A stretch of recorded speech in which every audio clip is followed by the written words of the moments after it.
Hello friends, तो इस video में हम देखेंगे book keeping accountancy standard 12 new syllabus.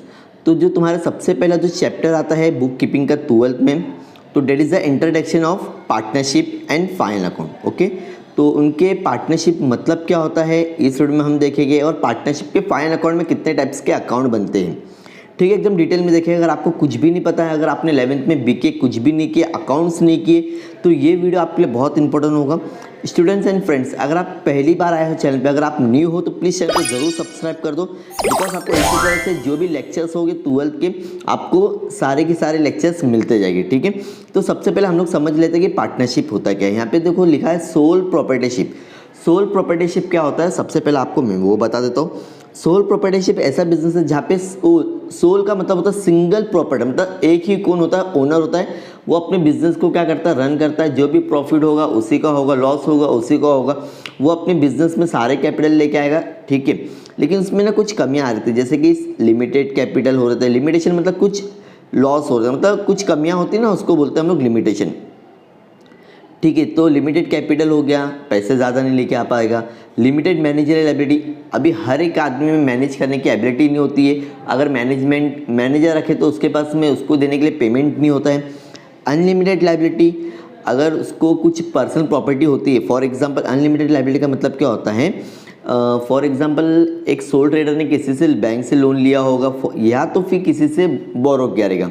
ठीक है, सडनली क्या होगा, उसका बिजनेस चल नहीं पा रहा है या तो लॉस में हो रहा है, तो लास्ट ऑप्शन क्या रहेगा, वो बिजनेस को शट डाउन करेगा। लेकिन शट डाउन होने के टाइम पे क्या होगा, जिससे भी उसने पैसे उधार लिए होंगे, वो सामने वाला बंदा आ जाएगा, बोलेगा कि सर हमारा पैसा तो आपको पे करना होगा।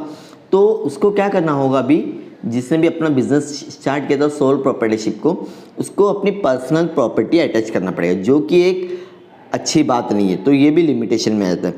No stability, special of absence of, मतलब स्टेबिलिटी नहीं रहती है। अभी एक ही बंदा है, सडनली इन फ्यूचर कुछ भी हो सकता है, उसके साथ में एक्सीडेंट हो गया, तबीयत खराब हो गई, कुछ भी डेथ हो जाती है, तो बिजनेस को चलाएगा कौन, कंटिन्यू करेगा कौन। इसके लिए no stability. Absence of specialisation, तो बिजनेस में स्पेशलाइजेशन भी नहीं आती थी, बिकॉज एक ही आदमी में सबकी सब क्वालिटी आ जाना पॉसिबल नहीं है। ठीक है, ये सब बिजनेस में कमियां थी। इसके लिए कौन से बिजनेस आया तुम्हारा, पार्टनरशिप। यहाँ पे तो क्लियरली मेंशन है, a business is set up on a scale which need more capital and involve more risk. देखो, एक ऐसे बिजनेस को थोड़े बड़े लेवल पे करना है जहाँ पे रिस्क ज़्यादा होगा। 2 और मोर पर्सन, 2 से ज़्यादा लोग आते हैं और उसको क्या करते हैं, रन करते हैं, मतलब स्टार्ट करते हैं। They agree to share the capital, लोग बोलते हैं हम लोग जो भी पैसा लेके आएंगे शेयर करेंगे। मैनेजमेंट रिस्क एंड प्रॉफिट, मतलब सबकी सब हम लोग क्या करेंगे, शेयर करेंगे। एग्रीमेंट पहले से हो जाता। Such mutual relationship based on the agreement, तो ऐसे जो एग्रीमेंट होते हैं, जो रिलेशनशिप जो होते हैं, तो उसके लिए क्या होता है, उन लोगों का एक एग्रीमेंट बनता है ताकि आगे जाके फ्यूचर में कुछ भी प्रॉब्लम ना हो। ठीक है, देखो एक दो बहुत such among the person is called the partnership, तो दोनों के बीच में क्या हो जाती है, partnership. The person who have entered into the partnership, जो लोग आते हैं XYZ या तो ABCD, तो उनको हम कह सकते हैं पार्टनर्स। लेकिन जब वो दोनों मिल जाते हैं, साथ में बिजनेस करते हैं, उसको बोलते हैं पार्टनरशिप फर्म। ठीक है, इतना समझ में आ गया पार्टनरशिप का मतलब क्या होता है। तो नॉर्मली इतना याद रखना है आपको। एक चीज़ और याद रखना है, 1932 को क्या था, इसका एक्ट हुआ था बिजनेस का, ये पार्टनरशिप फर्म का। तो यहाँ पे भी लिखा हुआ clearly, partnership is an organisation where there is an association. दो, एसोसिएशन का मतलब होता है ग्रुप। 2 और मोर पर्सन कमिंग, मतलब 2 से ज़्यादा लोग आते हैं। कैरी ए बिजनेस, मतलब बिजनेस करने के लिए आएंगे, सीधी सी बात है। With a view to share a profit or loss, मतलब ये सोच के आएंगे या प्रॉफिट हम लोग क्या करेंगे, शेयर, या तो फिर लॉस होगा तो वो भी क्या करना है, शेयर करना है। इनका ये क्या होगा, मेन मकसद होता है। सबसे पहला मकसद पार्टनरशिप का यही होता है। ठीक है, तो नॉर्मली डेफिनेशन भी आप चाहो तो याद कर सकते हो। ठीक है, अब इसका एक बार हम लोग शॉर्ट में देख लेते हैं फीचर्स क्या हैं। सबसे पहले प्रिंसिपल एजेंट दोनों एक ही होते हैं। अभी जो भी बिजनेस हम लोग करेंगे लॉफुल बिजनेस होना चाहिए, सबसे पहली बात। शेयरिंग ऑफ प्रॉफिट, तो सबसे मेन मकसद तो पार्टनरशिप में अगर बिजनेस हो रहा तो क्या होता है, प्रॉफिट एंड लॉस का क्या होता है, शेयरिंग होता है। अनलिमिटेड लाइबिलिटी, सेम इसका भी सोल ट्रेडिंग जैसा ही कुछ रजिस्ट्रेशन इसके लिए कंपलसरी है। जॉइंट ओनरशिप होती है साथ में, ताकि एक आदमी नहीं बोल सकता कि मैं ओनर हूँ, ताकि दोनों साथ में प्रॉफिट क्या कर रहे हैं, शेयरिंग कर रहे हैं, लॉस भी शेयरिंग कर रहे हैं। तो ओनरशिप भी जॉइंट में होती है और मैनेजमेंट भी। ठीक है, वो चाहे तो बिजनेस को क्या कर सकते हैं, बंद भी कर सकते हैं, शट डाउन भी कर सकते हैं। That is known as the dissolution. ठीक है, एक क्वेश्चन और मैं एक चीज़ और बता देता हूँ। अगर ऐसा क्वेश्चन आता है minimum number of A member in A partnership that is 2 और मैक्सिमम होता है तुम्हारा 2013 के हिसाब से, फिर से सुनो, 2013 एक्ट के हिसाब से जो अमेंडमेंट हुआ था उसके हिसाब से 50 मेंबर, लेकिन इसके पहले था 20 मैक्सिमम। तो नॉर्मली आपको याद रखना है minimum 20 member, minimum 2 and maximum 50, लेकिन हैज़ पर द 1932 के हिसाब से मैक्सिमम था 20 मेंबर्स। ओके, लेकिन अभी आपको याद रखना है 2013 अमेंडमेंट एक्ट 2014 के हिसाब से याद रखना है 50 मेंबर। कितने याद रखना है आपको? ठीक है, ये सब तो हो गया आपका पार्टनरशिप में जो जो होगा वगैरह वगैरह। एक चीज़ और याद रखना है इंटरेस्ट ऑन ड्राइंग। जो भी जैसे पार्टनर्स लोग कभी बिजनेस में पैसा लेके आते हैं हैज़ ए लोन के हिसाब से, तो उनको हमको इंटरेस्ट देना पड़ता होगा। ठीक है, तो याद रखना है हमको नॉर्मली इंटरेस्ट 6% से ज़्यादा देना नहीं है, और interest on drawing normally 6 months का ही निकाला जाता है। देखो यहाँ पे लिखा हुआ है क्लियर, तो उसको आप चाहे तो देख सकते हो। ठीक है, average of a 6 month interest is to be charge on a drawing. Then next fix capital. अब हम लोग आ जाते हैं नॉर्मली तुम्हारे कितने अकाउंट्स बनेंगे फाइनल अकाउंट में।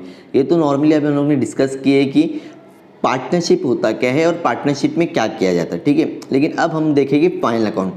नॉर्मली आपके फाइनल अकाउंट में देखो जैसे यहाँ पे दिया अकाउंटिंग के स्टेप, पहले जर्नल लेबर जो कि आपको एफआई जैसे में सिखाया गया था, लेजर क्या होता है, सब्सिडी बुक्स क्या होती है, ट्रायल बैलेंस क्या होता है। ठीक है, तो हमको क्वेश्चन में नॉर्मली फाइनल अकाउंट के आपको ट्रायल बैलेंस दिया रहेगा। ठीक है, आपको क्या दिया रहेगा क्वेश्चन में? ट्रायल बैलेंस पहले से क्वेश्चन में दिया रहेगा।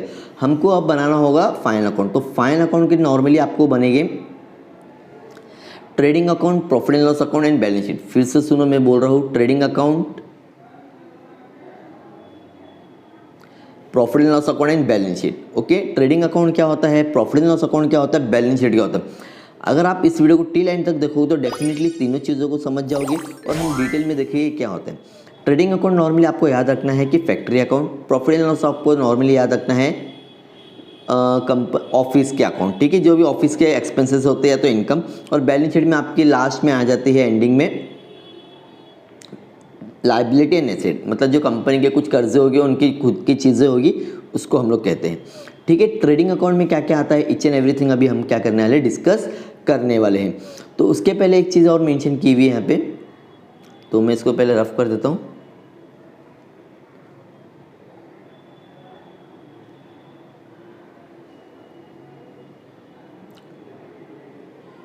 ठीक है, तो यहाँ एक चीज़ बहुत इंपॉर्टेंट दी हुई है आपको, हैज़ पर द इनकम टैक्स एक्ट 1961। फिर से सुनो, हैज़ पर the income tax 1961 financial year start on 1 April and ended 31। दो जब भी तुम लोग अगर अकाउंट्स की एंट्री पास करोगे, जब भी अकाउंट बनाओगे, तो उसमें हमेशा आपको लिखना होगा 31 मार्च को क्या हो रहा है तुम्हारा अकाउंट्स ईयर एंड होता है। तो हमको नॉर्मली लिखना पड़ता है 1 अप्रैल को नॉर्मली स्टार्ट होता है अकाउंट, और एंड कब होता है 31 मार्च, हैज़ पर द इनकम टैक्स 1961। ठीक है, ये सब चीज़ें जो मैं बता रहा हूँ उसको थोड़ा सा नोट डाउन करते जाना। अब प्रिपरेशन फाइनल अकाउंट ज़रूरी क्यों है, ज़रा ध्यान से सुनो। फाइनल अकाउंट बनाना ज़रूरी क्यों है, एक एक पॉइंट को हम लोग डिस्कस करेंगे। टू फाइंड आउट सबसे पहले ग्रॉस प्रॉफिट के लिए कि मेरा साल भर में कितना ग्रॉस प्रॉफिट हुआ। देन नेक्स्ट नेट प्रॉफिट, कितना मुझे प्रॉफिट हुआ, कितना लॉस हुआ एग्जैक्टली। हमारी कंपनी की पोजीशन, फाइनेंशियल पोजीशन क्या है एट द ईयर एंड हमको फाइंड आउट करना पड़ता है, right. Then next to find out the amount of a debtors and the creditors, मतलब मुझे लेने कितने हैं और देने कितने। डेब्टर्स के मतलब होता है जिससे मुझे पैसे लेने हैं, डेट मीन्स हमने किसी को उधार दिए होंगे। ओके, क्रेडिटर्स मतलब हमने किसी से उधार लिए होंगे। अब नेक्स्ट है to find out the sources and the application of fund, मुझे देखना है कि एप्लीकेशन फंड कितना है। Prepare the account of a future planning, future planning के हिसाब से करना होगा। अच्छा खासा प्रॉफिट हो रहा है मुझे तो शायद से मैं अपने बिजनेस को एक्सपांशन कर सकता हूँ। Then night to found out the goodwill for the purpose, देखो गुडविल बहुत ज़रूरी होता है। अगर मुझे कंपनी को क्या करना है, रिकंस्ट्रक्शन करना है, तो गुडविल फाइंड आउट करना पड़ेगा कि भाई गुडविल कितना हो रहा है मेरी कंपनी का। कैलकुलेट द वेरियस टैक्सेस, देखो टैक्स अगर भरना है तो मुझे क्या करना पड़ेगा, प्रॉफिट तो निकालना ही पड़ेगा। तो ये सब चीज़ें हैं, इतना ज़रूरी है फाइन अकाउंट कंपनी को मेंटेन करना। अब वो सोल प्रोप्राइटरशिप हो दो या तो फिर पार्टनरशिप फर्म हो दो। अभी हम लोग कर रहे हैं पार्टनरशिप फर्म। ठीक है, नॉर्मली आपको समझ में आ गया होगा फाइन अकाउंट क्यों प्रिपेयर किया जाता है। तो अब हम देख लेते हैं preparation of partnership final account. Normally 3 account बनते हैं, मैंने आपको बता दिया था। ठीक है, सबसे पहला आपका बनेगा trading account. Normally trading account क्या होता है, इसमें लिखा हुआ है trading account is a nominal account, याद रखना है, जिसमें आपके एक्सपेंसेस हो गए और लॉस हो गए। ट्रेडिंग अकाउंट इज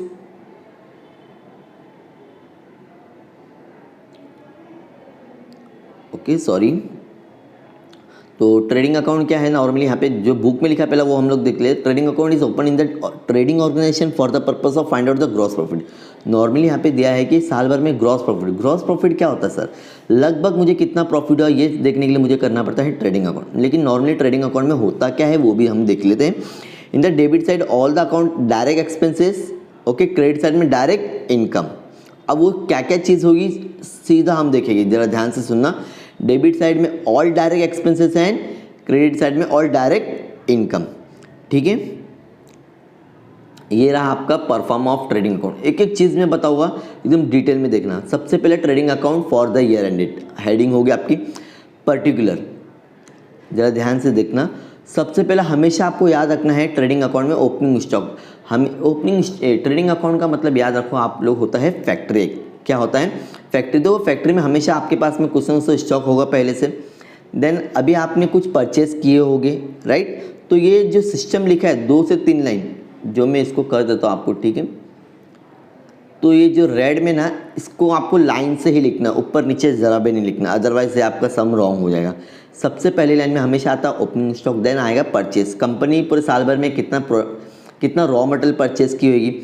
अब less return outward, return outward मतलब क्या होता है, हो सकता है कि शायद से हम कुछ जिससे हमने रॉ मटेरियल ले रहेंगे या जो भी मटेरियल ले रहेंगे, हमको कुछ लगा होगा कि रिजेक्टेड है या तो उसकी ज़रूरत नहीं होगी, तो हम लोग उसको क्या कर देते हैं, रिटर्न कर देते हैं। जरा समझ में आ गया। तो उसको परचेस में से क्या करेंगे, माइनस करेंगे। फॉर एग्जांपल अगर मैंने 1 लाख रुपीज़ का क्या किया था, परचेस किया था, ठीक है। जरा ध्यान से देखना, 1 लाख रुपीज़ का क्या कहते हैं, परचेस। तो अभी मुझे लग रहा है कि नहीं है 20,000 का जो उसमें माल जो मैंने रॉ मटेरियल लिया वो रिजेक्टेड होगा, तो उसमें से क्या करेंगे हम लोग 20,000 को रिजेक्ट कर दे। तो बचेगा कितना तुम्हारे पास में 20,000 अगर हम लोग माइनस करते हैं 1 लाख रुपीज़ में, तो आपके पास में बचेगा 80,000। कितना बचेगा, 80। फिर से मैं एक बार बता देता हूँ आपको, ठीक है। फॉर एग्जांपल अगर आपका परचेस 1 लाख रुपीज़ है, ओके,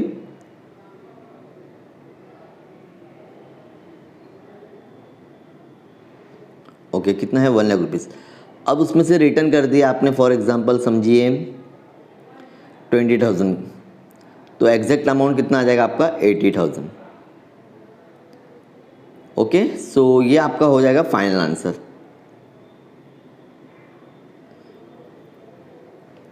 ओके, थोड़ा सा और देख लेते हैं डिटेल में और क्या क्या चीज़ें इसमें।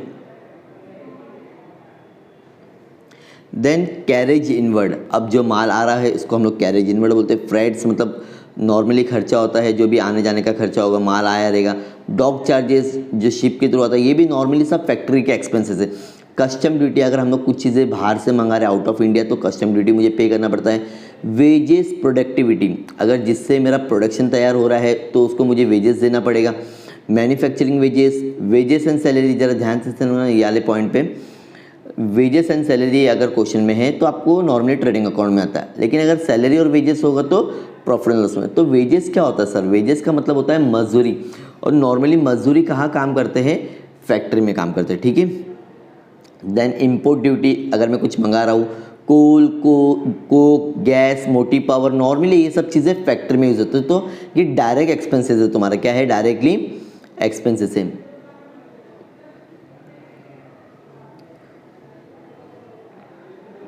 ठीक है, कोल का मतलब भी समझ में आ गया।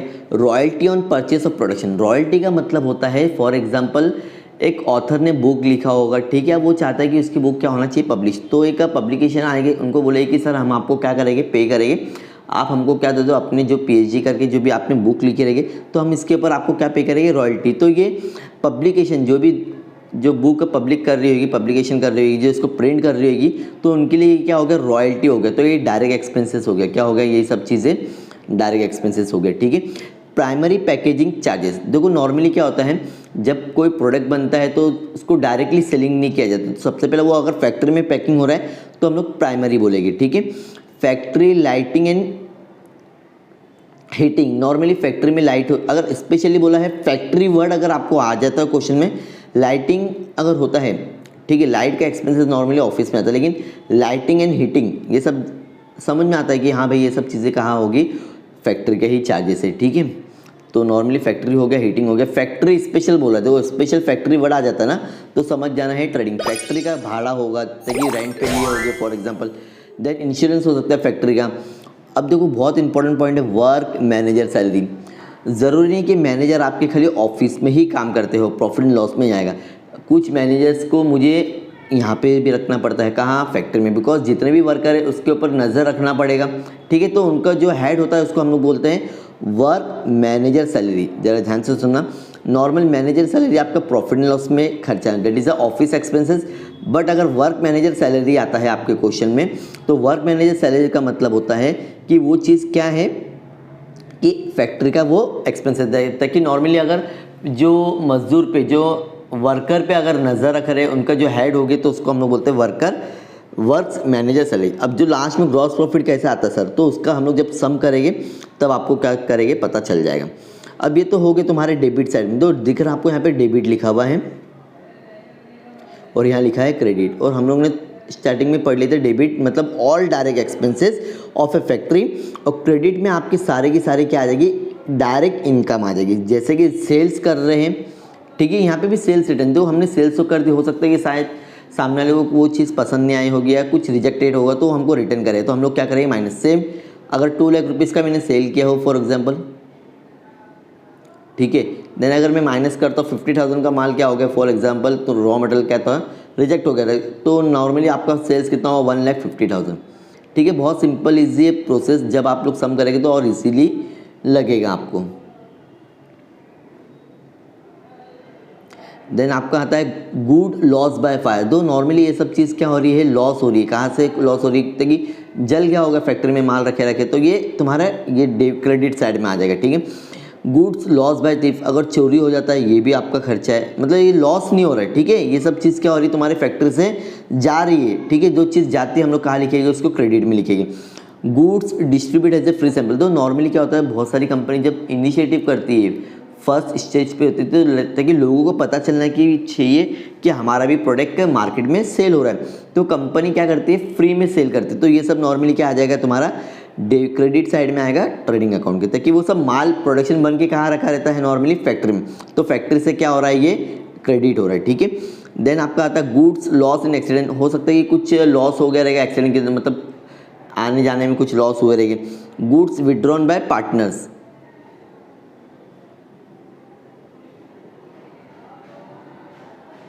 तो अगर आप लोग ने कुछ गुड्स, जैसे पार्टनर होते, तो अगर कुछ गुड्स पार्टनर लेके जा रहे तो भी आपका कहा जाएगा ट्रेडिंग अकाउंट के क्रेडिट। अब क्लोजिंग स्टॉक देखो कैसा होता है, ओपनिंग स्टॉक परचेस माइनस, जैसे मेरे पास में कितना माल था और ये सब करने के बाद में लास्ट में एट द एंड मेरे पास में हो सकता है कुछ रॉ मटेरियल क्या हो जाएगा, सेव हो जाता, तो उसको हम लोग बोलते हैं क्लोजिंग स्टॉक। तो ये क्लोजिंग स्टॉक हमेशा लास्ट में, देखो अभी मैं जो आपको बता रहा हूँ ना उसको एकदम अच्छे से समझ लेना है, ठीक है। अभी तो पहले पूरा रफ कर देता तो आपको और डाउट्स क्लियर हो जाएंगे। अब जरा ध्यान से देखना, क्लोजिंग स्टॉक हमेशा आपका एट द एंड लाइन में आना चाहिए आपकी बुक में। ये जो sales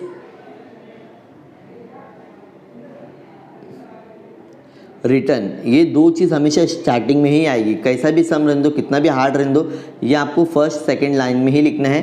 then opening stock purchase return, मतलब जो मैंने आपको अभी रेड कलर में दिखाया ना, वो चीज़ें आपको क्या करना है, हैज़ ए डिप टू लिखना, वो हर एक सम में आपको मिलेगा। हाँ हो सकता है कुछ सम में आपको रिटर्न आउटवर्ड मिले ना मिले, लेकिन ओपनिंग स्टॉक परचेस सेल्स मिलेगा। Then closing stock. तो आज हम लोग क्या कर लिए हैं, कवर किए हैं ट्रेडिंग अकाउंट को, ठीक है, समझ में आ गया। इसके बाद में तुम्हारा आएगा profit and loss and balance sheet, तो उसके वो वाला जो पार्ट होगा वो एक नेक्स्ट वीडियो में बन जाएगा, तो इसको मैं नाम दे दूंगा पार्ट 1, ओके। फाइनल अकाउंट का इंट्रोडक्शन है, अगर आपको कुछ भी नहीं आता है तो आपको शायद से बहुत सारी चीज़ क्लियर हो गई, तो आप इसको 2 से 3 बार देखो।